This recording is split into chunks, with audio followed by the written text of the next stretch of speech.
Hi there, welcome and welcome back to my channel. Guyanese call them tennis rolls, but to the rest of the world it is known as dinner rolls. Whatever you call them, these homemade rolls are incredibly soft, fluffy, buttery, and absolutely irresistible. Let's make them together. So these are the list of the ingredients and they will be listed in the description box down below with the measurements. So there I am blooming the yeast.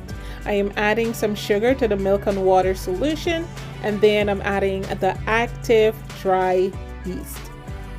I'm gonna mix it up together and then I'll let this sit until it is blue. How you'll know, you'll see the yeast kind of foams right up, and you'll know the yeast is very good, and you can go ahead and continue the process. Mine took about 10 minutes. Now to the flour, you're going to add some salt. Whisk that up because it aerates the flour. It makes it nice and light.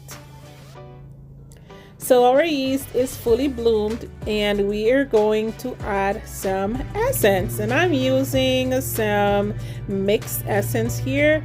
And I'm also adding my melted butter. And I'm also using a combination of lime and lemon zest. Okay? Mix that up, then pour that mixture into your flour. I will quickly use a spatula to pull the dough together. Now guys, if you do have a stand mixer, by all means, use your stand mixer.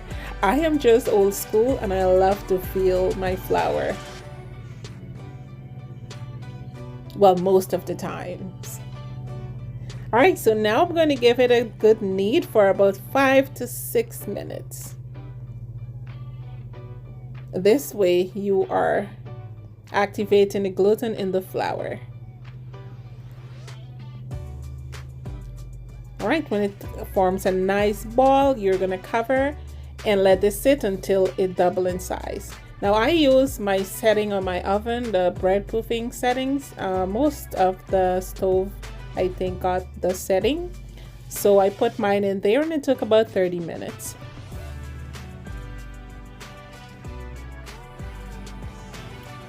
So on a clean surface, you're going to add some flour, upturn your dough. You can also give it a quick knead or you can press the air out if your dough has lots of air.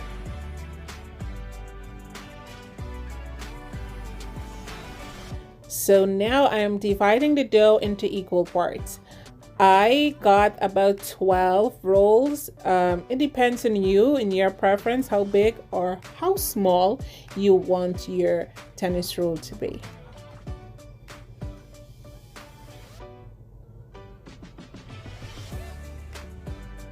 You're gonna need individual dough balls. Place them in a well-greased dish, and I'm using a Pyrex dish. You can definitely use any dish of your choice.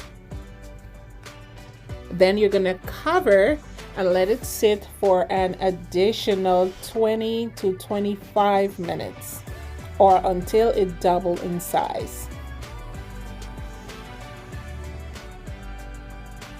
Growing up in Guyana, tennis roll and cheese was not just a snack, it was breakfast, it was dinner, it was everything. You know, having tennis roll without cheese is a crime. I'm telling you, it just doesn't work.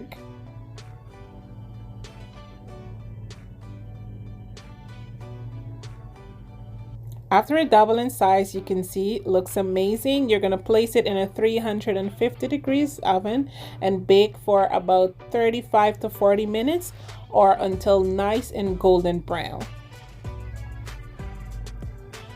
And it is done, guys. Oh my goodness, my kitchen smells like a bakery, guys, and I am mad at that. It is so delicious.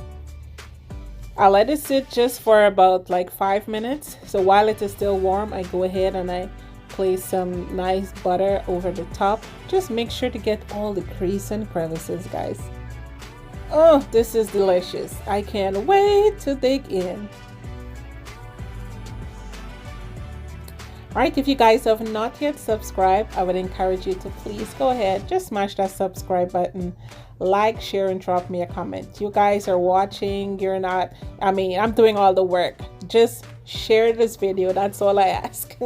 Share this video, like this video, or drop me a comment. All right,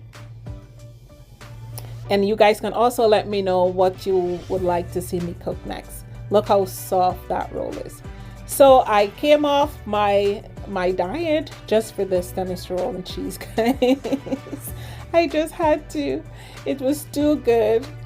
All right, love you guys. Be kind to yourself and each other. Bye-bye now. Enjoy.